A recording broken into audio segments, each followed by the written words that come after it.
Okay. Impulsive buying. The art of buying things on impulse. Well, nice of you to get out of fucking frame, dickhead. These are the Donkey Kong Bongos. They're known for two things, being bongos and being impulsively bought by yours truly. They were created for the Donkey Kong series, but also Donkey Kong Jungle Beat, and also another game that I'm not going to talk about. My bank account cried after this fucking purchase, I swear to God. I loved the Donkey Kong Jungle Beat as a kid. The Wii version specifically, I didn't understand what this was until my brother showed me in person for the first time. Alright, I wasn't allowed on computers unless it was to watch The Wiggles or play Club Penguin. Like, it cut me some slack here. When I finally found out that Jungle Beat was a part of a line known as New Play Control, and that it originally required Donkey Kong Bongos, well, not required, but the game fucking sucks without the bongos, it blew my fucking mind.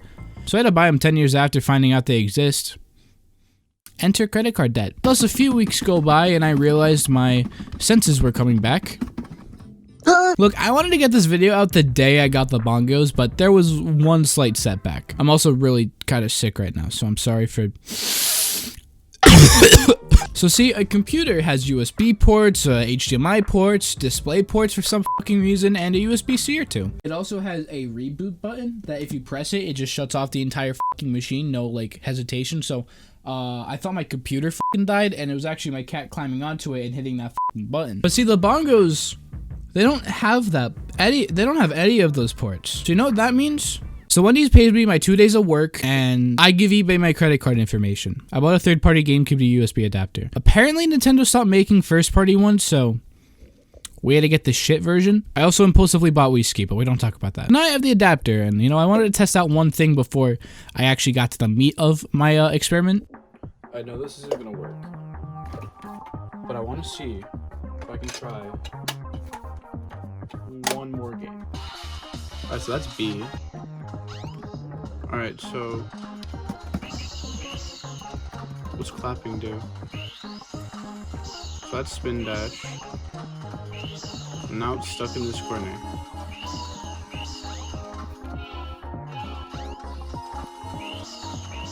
Alright, so we've made good progress with this. Okay, so these are just really big buttons. Like Sonic Adventure ain't playable, but like grab a joystick, might as well call it playable. But I wanted to play a game I would willingly beat, like a Sonic game, of course.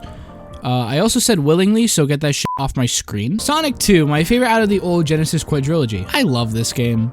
It actually was the first Sonic game I played. So thus I've decided to answer the age-old question of, can you beat Sonic 2 with Donkey Kong Bongos? Yeah. It's not really that hard either. Originally, I want to try this with Sonic 2 Absolute because who the fuck bought Sonic Origins? Sleeter, I bought Sonic Origins. Oh. I bought Sonic Origins too, but it didn't work. I didn't know how to change the controls of the game. So I resorted to the illegal way of doing things. So after configuring the controls, which is simply mapping left, right, down, and A, it was time to play Sonic 2 with DK Bongos. But first, a message from our sponsor, Sleeter House. Join it, you dick. So we're finally playing Sonic 2, and you can just hold down one of the buttons. Wow, fucking great. I already paid for the thumbnail art, which is really fucking nice, by the way. Thank you, Cog. I already got the adapter, and I also bought Oops Prank Party, which that was not part of the video, but it was paid for just for it to just be an uncomfortable way of playing it. Oh yeah, it was fucking uncomfortable. I finally have a reason to continue making this video. Look, if you like holding a button down, like a really big fucking button instead of a D-pad, you can play Sonic 2 like perfectly fucking fine. You'll have a grandiose time doing that shit. But for me, I don't know if it's the way I mapped it. I don't know if it's... It gave me fucking hand cramps. Like my hands fucking cramped up trying to play Sonic 2. So here's how I fared in all the levels. I didn't beat the game, so saying all levels wouldn't be the most correct way of saying it, but I did play the game. Emerald Hill will always be my favorite opening stage except for City Escape, and for how I fared,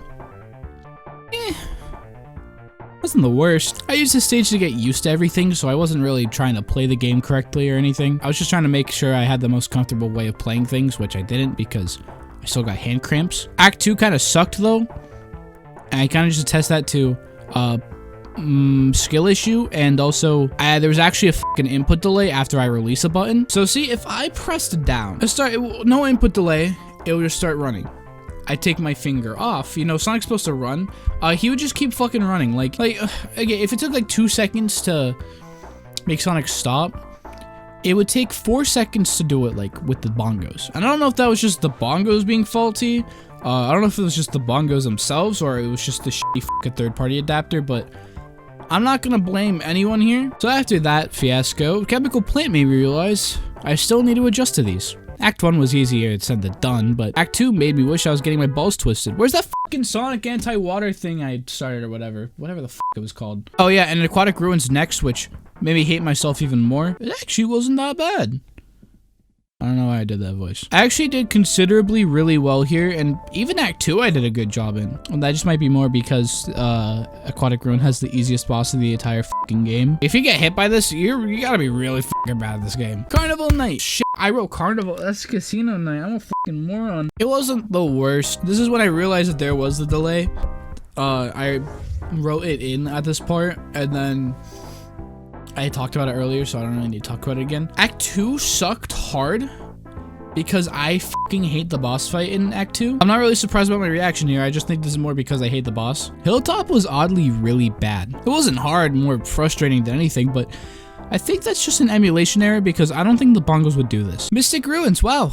I fucking hated this. Once again, a pretty decently sized input delay was present, so Act 2, there was one part that just wouldn't fucking cooperate. I made it to the boss, then game overed, and realized that I don't even want to bother putting in the fucking I almost said Konami code. The level select, whatever the fuck. But you know, if I was willing to play this more, yeah, you could fucking beat it. It's not like, I think we already proved that going into Emerald Hill, but I have work tomorrow. I don't want to fucking record anymore. So guys, we did it. We proved that yes, you can play Sonic 2 with Donkey Kong Bongos. You can actually beat it if you want to, but why the fuck could you do that? I should have done a 3D game. That would have been way harder. Shit, I should have done fucking Sonic Forces. You only need one button for that game. But it's true, you can beat Sonic 2 or hell, any of the fucking classic games. Maybe Sonic 3 would be harder, especially with the Barrel of Doom, but you could probably find workarounds around that. But I think in celebration of this new discovery, we'll buy something. How about a refurbished Nintendo 64? My God. Oh, hell no, man. What the fuck, man? God damn it, DK Ollies. I knew I shouldn't have trusted you.